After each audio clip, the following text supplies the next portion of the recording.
Not been a great week or a couple of weeks for the ECB, what with one thing and another. The last thing they really needed was the first defeat on home soil in the Test series for 7 years. A lot has been written in the press this week about why this happened. And one of the most outstanding articles was from ESPN Cricket Info's George Dobell. George joins us now. George, welcome to 98 Out. Thanks for having me. Your thoughts, please, on the situation with the ECB in England. Well, in terms of the Test match and that Test series, firstly, New Zealand are really good. And you've got to give a lot of credit to New Zealand. They've got a lot of challenges, being, a small country for a start. I should declare an interest here. I'm a New Zealand national. I'm a dual national.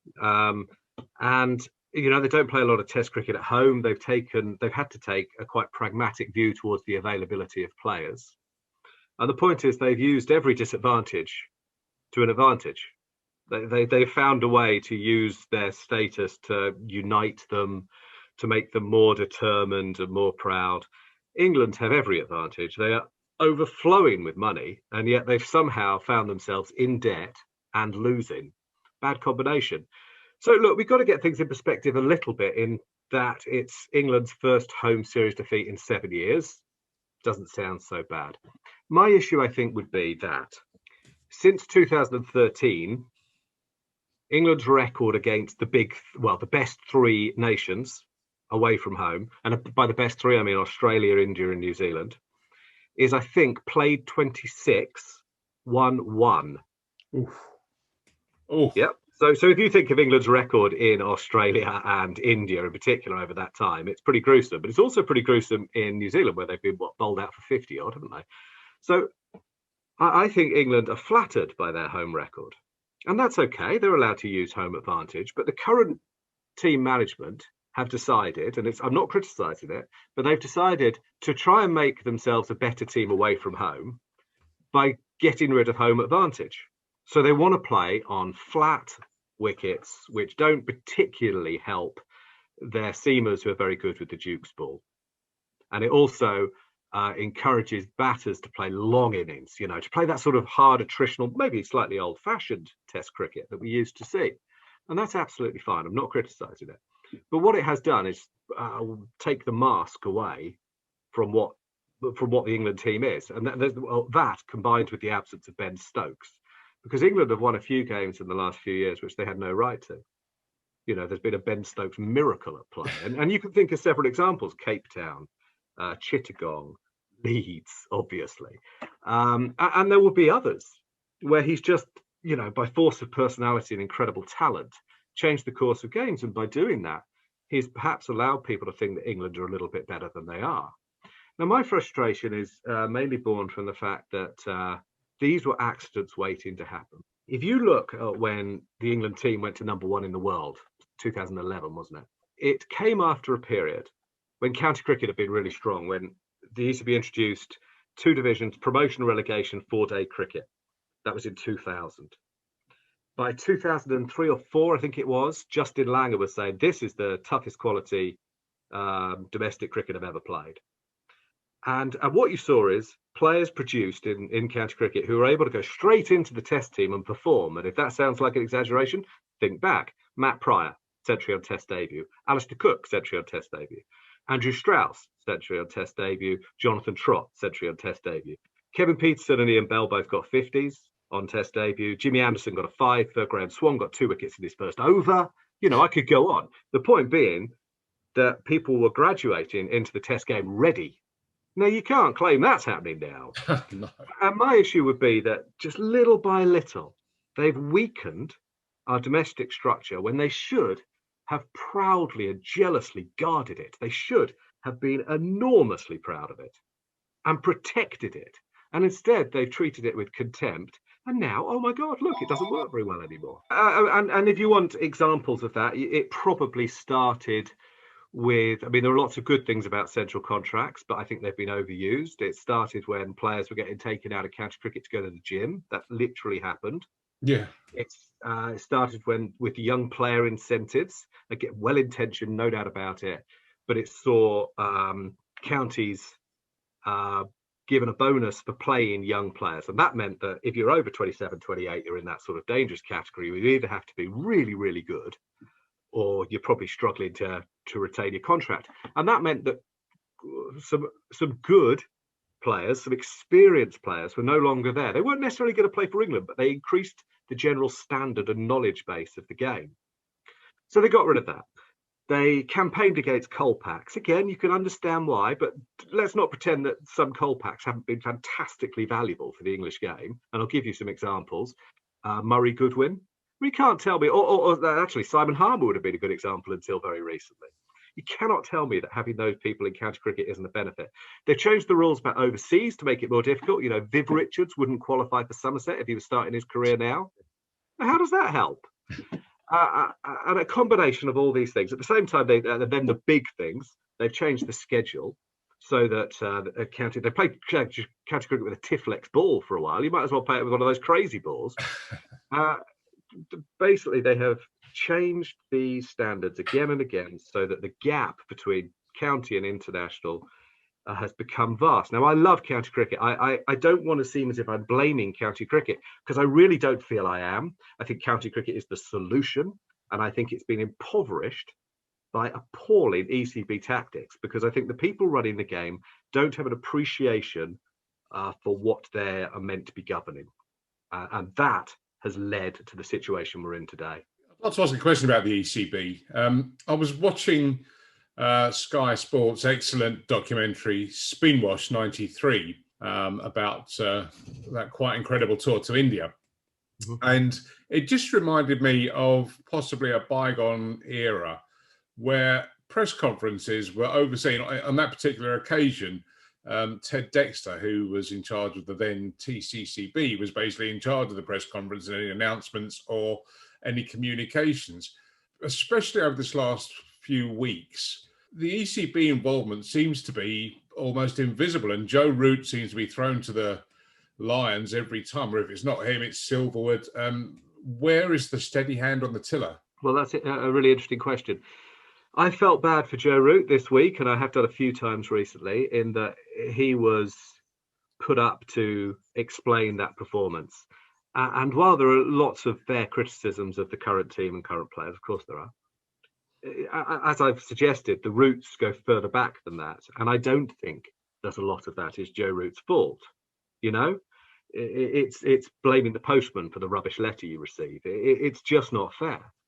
And again, he's been the one who's had to come out and defend decisions that he didn't make. Now, he's not really responsible for the rest and rotation policy. And I think we all get, by the way, that most of us get that the rest of rotation policy is necessary. You know, those bubbles are hard. The players need to see their families. The ECB has a responsibility there. I think that, again, their policy came from a good place. But it was interesting that it's always been T20 cricket that's been prioritised. Always, without exception. Owen Morgan's about to have his full-strength side for the second series in a row. So the rest of rotation policy, he's been asked to justify. The social media debacle, he's been asked about. It's not him. No. I've actually seen quite a lot of the evidence, by the way, in that Yorkshire inquiry. Joe Root comes out of it absolutely smelling of roses. You know, Joe Root's one of the good guys. And I think we'll see in due course that isn't, well, I probably shouldn't say anymore. Some of the evidence that I've seen from that is horrendous. Yeah, and anyway, he's one of the good guys. He keeps taking responsibility and trying to justify things or trying to explain things. And I thought I could see in him the other day a guy who was beginning to be very frustrated. And I thought it showed in his batting. I thought he batted as if the cares of the world were on his shoulders. And I think, yeah, it really is time for those others in the ECB hierarchy to take a bit more responsibility. Now, some of them do different things. Ian Watmore, for example, writes a blog. I applaud that. He's quite open. He certainly will answer his calls. He'll meet and talk. That's fine. Ashley Giles is really good at media, but I think he should have done more in the last couple of weeks. In fact, I don't know why he didn't, because he's so good at it. He could, he just should have done it. And Tom Harrison, I'm beginning to wonder if he exists. I mean, I think if you look up on Google, there's been more sightings of Loch Ness Monster in the last year than there have of Tom Harrison. He hasn't given a one-on-one, a press conference, just him, an open press conference to the general media since July the 9th, I think. It's a year. Yeah. Well, sorry, it's not good enough. It's a national governing body. And his policies, because the 100 is him, that's on him, yeah?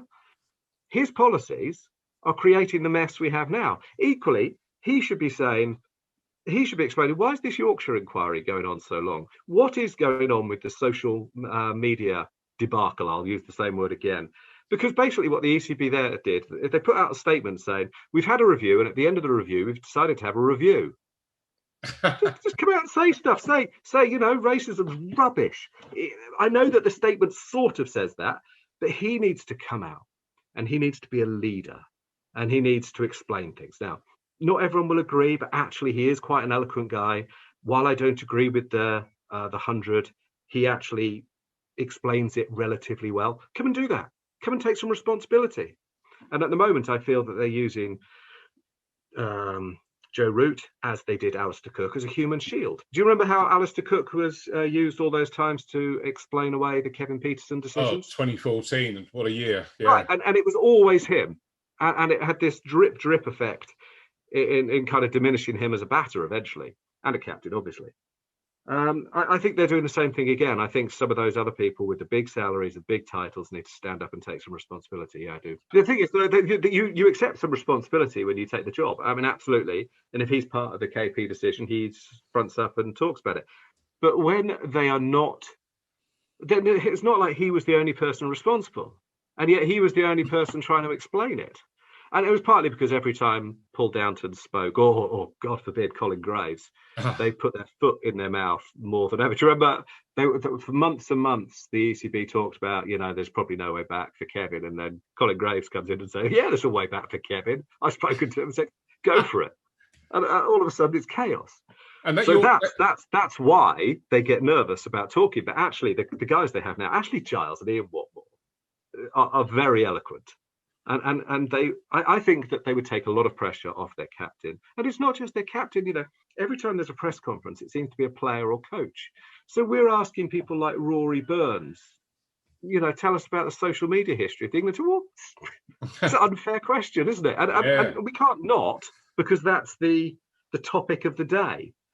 I don't know. I'm very aware that it's 9 a.m. or something like that, and I'm ranting at you already. But I do feel that a lot of while New Zealand are a very good side, a lot of the problems in the English system are self-inflicted, and that's what's so frustrating. And I cut to the chase. I just think if you got the county game right, the county championship, you've got it right, the England team almost takes care of itself, yeah? You don't need so many development tours and Lions programs and pathways and all this other absolute bullshit, by the way. All the stuff about the scouting network. What a load of crap. I mean, that has just been... You see, it's the hubris with which those fellas have talked for a couple of years that has been getting to me. The idea is that they've got all the answers. And then they pick James Bracey as keeper. Or they pick Jason Roy to open the batting in the Ashes. Yeah. It's nonsense. You cannot tell me there's any data that supports that. Don't pretend it's data. It's sophistry. Or Moeen Ali going opening or batting 8 or batting 7. Or he's batted everywhere from 1 to 9. Yeah, it doesn't add up, does it? Well, no, lots of things don't. I mean, they're saying Jack Leach has proved himself England's #1 spinner, absolutely deserves the chance. But then they don't pick him because actually they know that he can't really bat and they don't have the balance in the side. Well, in that case, go for a spinner who can bat. Go for Moeen Ali. But they realised that, he wasn't given a central contract when he should have been. Top wicket taker in the world at the time, in the previous 12 months. Lost his place, fair enough. He wasn't bowling very well. He certainly had a very bad game. But he needed nurturing and developing. And instead he was, I think he would feel that he was chucked out. Yeah. So trying to fix this, they are up against this battle, and I'm very worried about the encroachment of these ever-growing number of T20 franchise leagues that seem to be popping up everywhere and luring people with money and all the rest of it. And the fact that when you look back to when the IPL first started, the ECB was very much unaccommodating of players taking part. They've yielded to that. And they seem to be yielding it even more and letting people do their commitments. And it's even, I don't think the ECB are the worst for this. I think someone like West Indies cricket have yielded way too much. Well, wait there. What else can they do? Because New Zealand have as well, and it's working out for them. Because if New Zealand said you can't go, those players, they have to go and earn a living, And if you could earn £1 million at the IPL or 40 grand a year for New Zealand cricket, which you're going to do. You know, it's almost your moral responsibility as a parent or whatever to go and do it. So New Zealand and West Indies have said they're going to take a much more relaxed view towards players doing that. And by doing so, they've got the availability of their best players for the biggest tournaments, and they have much more goodwill among their players. So I have a lot of sympathy, because there's no way they can compete. Now, England's a bit interesting, because England are paying a fortune for central contracts. Take Chris Woakes, not a hard man to manage. Chris Woakes paid, I think their central contracts are worth something like £950,000 a year. It's June, yeah? How much does Chris Woakes play for England? Is that value for money? So they might as well say, go to the IPL, we're not going to give you a central contract, do what you like. I mean, we're spending all the money, but not having any control. I mean, how does that make any sense? So there are some caveats to this. This year in particular, they didn't know when the tours were going to take place. So by the time the New Zealand series was finalised, they had already agreed with the PCA and the agents and all the rest of it that those players could go and play in the IPL. I think the hope is this is a one-off, but we'll see next year. We'll see, and the players have to take some responsibility as well. If the players are pushing to play in the IPL more than they want to play for England, then maybe it's time that the ECB told us that. I don't hear that a lot. I have to say, I don't get that impression. This year they were told to go, and then the ECB arranged an extra series. By the way, why did they arrange an extra series? I mean, who was saying in the world, you know what we need? We need more international cricket. Yeah. No one. They're not even getting any money for it. No. So what about the county championship? I think this conference system seems to be producing some good, exciting games. Well, there's always good, exciting cricket. There's cricket's a good game. I don't actually buy the conference thing. I don't like it. I know lots of people do. What has happened this year is that there's been a run of games together, and that's good.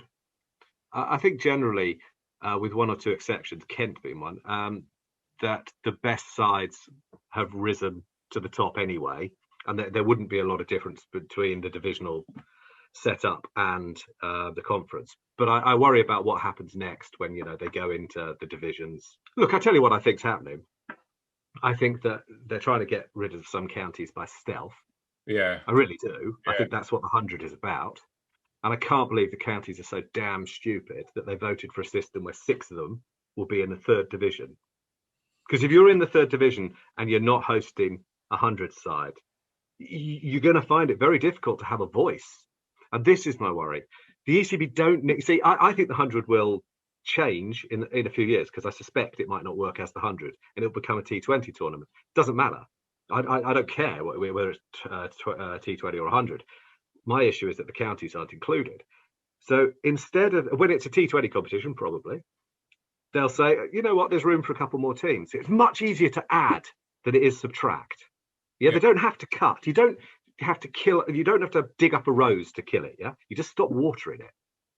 So what they'll do is they'll say, let's add to that, and they'll get to 12. They'll get to 12 teams, and those 6 teams that aren't in it are in real trouble. I think in 10 years, 15 years, they're in real trouble. And they've sleepwalked into it because they've taken, as ever in English cricket, short-term decisions. And by the way, you think about who those 6 teams may be. Don't guarantee that Essex are all right. Oh, no, or Somerset. Or Somerset, that's absolutely right. And look at the players those teams are producing. Now, they might be okay. It might be that Worcester, with its unique selling point of the cathedral and stuff, is okay. It might be decided on things like that, rather than actually, not that they don't produce players, they do a terrific job, but it might be on things like that rather than merit. So I have an enormous worry that the people running the game don't have the love and respect for the 18 county system, which I think is a practical necessity. I know lots of people have very sensible and coherent views that there are too many counties. I passionately disagree. And to paraphrase that argument, the idea that there's a finite amount of talent in society is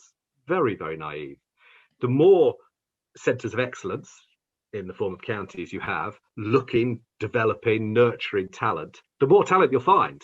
The idea that you'll suddenly condense it if you only have 8 teams or something is utterly ludicrous. You just won't see kids from Devon anymore.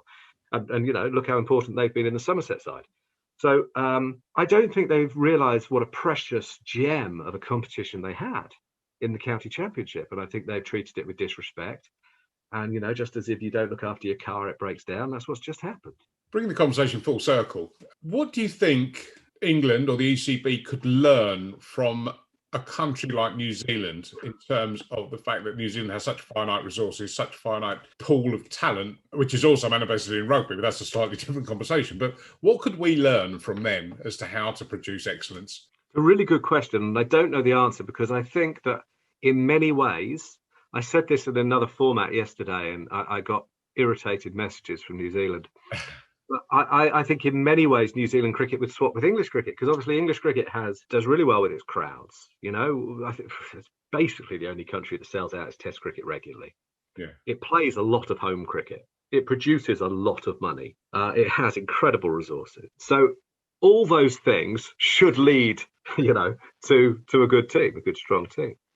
So why isn't it, would be the question. And I don't think it's structural at that level.